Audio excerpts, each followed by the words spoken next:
cultura, digamos, que está todo globalizado y mediatizado, digamos, a una película como Patterson.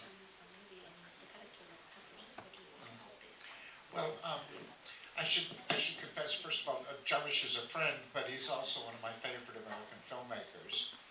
And for the most part, I like Patterson very much, except for, well, I like very much the idea, which is a very crazy poetic idea, that all Americans are really artists, even though they don't often know it themselves. Even the dog of the couple is a punk artist in a way. But at the same time, he is a little bit snobbish in the way he treats some artists and other artists in the film. The wife is kind of condescended to. Her kind of idea of art is not taken seriously in the same way that the hero's poems are. Now, I know that Jarmusch himself, by being a minimalist, doesn't have a cell phone himself, so I mean there's something very personal about that. He also doesn't use the internet. He basically, if there's something on the internet he wants to see, an assistant of his will make a copy and fax it to him. He accepts faxes. I understand, particularly because the kind of poetry that Patterson is concerned with is a kind of minimalist poetry, which is basically seeing things in terms of simplicity and returning us to simple things. And I think that there's something very beautiful about the way the film reasserts the value of simplicity in all kinds of ways. So for me, it was a welcome return to form for Jarmusch after the relative elitism of his previous film, Only Lovers Left Alive. Although I do find all of his films, interesting. At least certainly all of his fiction films. I haven't seen Gimme Danger yet. Bien, debo confesar que Jim Jarmusch es amigo mío y es el cineasta estadounidense preferido en este momento para mí.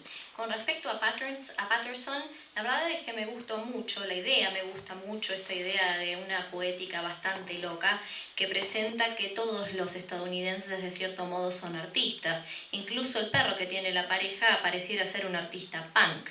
Y creo que Patterson, de cierto modo, en algunos momentos es un poco snob en cómo trata a otros artistas. Y la relación con su mujer es un poco condescendiente a veces, porque su actitud cambia hacia ella y no se muestra igual que él. Les tengo que confesar algo, Jim Jarmusch no tiene celular y no usa internet. Así que si alguien se quiere comunicar con él, tiene que hablar con su asistente y mandarle un fax, porque lo único que recibe son fax.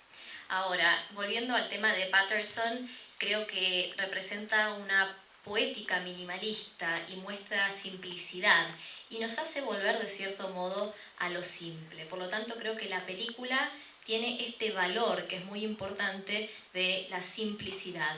Y me parece que es una buena bienvenida o un buen regreso que está haciendo Jim Jarmusch en este caso a la parte del cine formativo o a la sustancia del cine, a las bases del cine. Si lo comparamos con su film previo, que quizás estaba un poco más ligado al elitismo, Only Lovers Left Alive.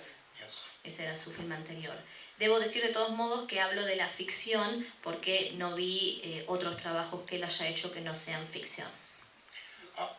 Sorry, I was just going to say that the hero of Patterson's refusal to have a mobile phone and Jarmusch's rejection of the internet reminds me of another minimalist artist who I admire very much, the novelist Rudolf Wurlitzer, who when I once asked him, "What did you think of Thomas Pynchon?" And he said, "Too much information."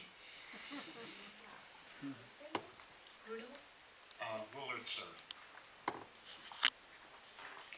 Este Patterson y el hecho de que no tenga celular y que Jarmusch no utilice internet me hace acordar a un escritor, Rudolf Wiltersen, que le preguntan qué piensa de Pynchon y le dice demasiada información. Sorry. Que él había dicho que no había visto no los documentales de Harbush, sino el último, que están dando acá. Que no era que no había visto ninguno. Bien. ¿Escucharon? El último documental sí lo vio, pero los anteriores no. No, al revés. Sí, lo dije en español. No, que la última película, que es un documental, no vio. Eso fue lo que Vio la última vio, película. La película Sí.